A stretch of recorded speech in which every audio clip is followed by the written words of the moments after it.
und willkommen zurück auf meinem Channel Dani Whalen und willkommen zum heutigen Video. Merkt man, dass ich das schon länger nicht mehr gemacht habe? Ich weiß es nicht. Vielleicht. Heute geht es um ein Haarthema. Wir machen zwar heute kein Tutorial in dem Sinn, man sieht es ja, meine Haare sind schon gemacht, tada, sondern es geht um quasi einen kleinen, ja, Tipp ist auch der falsche Begriff eigentlich, eine Technik, die man anwenden kann, Schrägstrich vielleicht sogar sollte, um so bestimmte Looks besser kreieren zu können. Es geht um die On-Base, Half-On-Base und Off-Base-Technik beim Locken der Haare. Normalerweise benutzt man diese Technik vor allem, wenn man sich Lockenwickler oder sowas reindreht. Es geht hier um das Volumen, das man am Kopf bzw. am Haaransatz bekommt. Also hier, dieses Stück. So. Von der Kopfhaut weg. Der Teil der Haare bekommt dann ein bestimmtes Volumen. Und abgesehen davon, dass man das beim Eindrehen von Lockenwicklern benutzen sollte, diese Technik, kann man das genauso natürlich tun, wenn man einen Lockenstab benutzt. Denn auch hier müssen wir im Endeffekt die Haare eindrehen bis zur Kopfhaut runter. Und auch hier spielt es eine wichtige Rolle, ob man On-Base, Half-On-Base oder Off-Base ist. Ich werde euch gleich immer mal wieder hier einblenden, also mein Gesicht ist dann plötzlich verschwunden und dafür habt ihr einen Haaransatz vor der Kamera, wie das On-Base, Half-On-Base und Off-Base aussieht. Beginnen wir einfach mal mit On-Base. On-Base heißt, dass ihr viel Volumen bekommt, also ja, das hier mindestens eigentlich. Ihr erreicht die Ausgangsposition, sage ich mal, für On-Base, indem ihr die Haare einmal gerade nach oben nehmt, also gerade nach oben von der Kopfhaut weg und dann, wenn ihr nach hinten zum Beispiel die Haare einrollt, geht ihr nochmal ein Stück weiter nach vorne, dass ihr quasi in die andere Richtung einen 45-Grad-Winkel habt.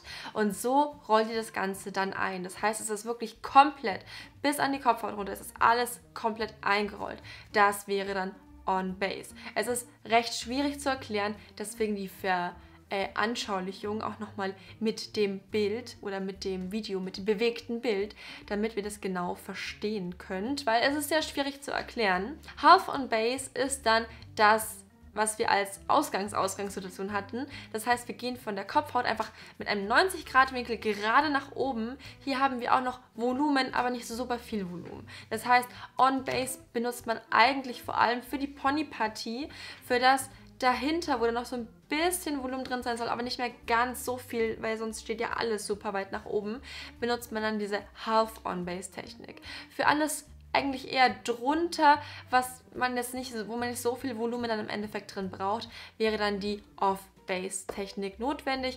Hier gehen wir in die genau andere Richtung. Also wenn wir nach hinten in die Richtung unseres Hinterkopfs die Locken eindrehen, egal ob mit Lockenwickler oder mit Lockenstab, ist es übrigens immer dasselbe, geht ihr von dieser 90 Grad nach oben Position 45 Grad nach hinten, sodass ihr nicht komplett an die Kopfhaut randrehen könnt. Auch das eben hier nochmal veranschaulicht in diesem kurzen Video.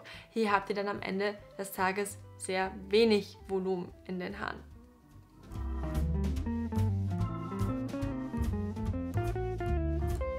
Tatsächlich ist zum Beispiel gerade an meinen Haaren hier nichts tupiert, also wirklich gar nichts. Ganz einfach, weil ich auch mit dem Glätteisen versuche, mich dieser On-Base und Off-Base-Geschichte im Endeffekt zu bedienen.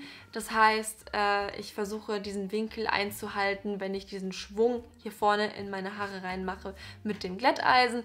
Es braucht alles ein bisschen Übung, aber ihr erspart euch tatsächlich so ein bisschen das ewige Tupieren. Denn wenn ihr einfach platte Haare habt und dann einfach da rein tupiert, es ist dann oft ein bisschen anstrengend und wird vielleicht am Ende nicht so, wie man möchte. Mit dieser Half-On- und Off-Base-Technik fahrt ihr auf jeden Fall schon mal ganz gut. Achtet da einfach mal ein bisschen mehr drauf, übt das Ganze. Grundsätzlich ist es ja eigentlich recht easy. Guckt einfach von der Seite dann mal auf eure Haare, wenn ihr sie eben nach oben zieht, um irgendwas einzuwickeln. On-Base, Half-On-Base, Off-Base. Und so könnt ihr eure Haare auch schon während dem Locken so mit Volumen formen, dass euch das Nachbearbeiten wesentlich leichter fällt. Ich hoffe, das Ganze war ein bisschen interessant für euch, dass es euch auch so ein bisschen hilft. Probiert es aus, arbeitet an dieser Technik. Man muss einfach es immer im Hinterkopf behalten, darf es nicht vergessen und es erleichtert wirklich sehr, sehr vieles. Wenn euch dieses Video gefallen hat, lasst einen Daumen nach oben da. Guckt auch gerne meine anderen Videos noch an und schaut auch demnächst beim neuesten Video wieder vorbei. Durch das Betätigen der Glocke neben dem Abo-Button bekommt ihr immer eine Benachrichtigung, wenn ein neues Video auf meinem Channel hier hochgeladen wird. Die Upload-Tage, an denen etwas erscheinen kann hier auf dem Channel, sind in der Regel Mittwoch oder Sonntag, teilweise auch beides. Und ich freue mich darauf, euch bald wiederzusehen. Also bis demnächst, ihr Lieben. Ciao!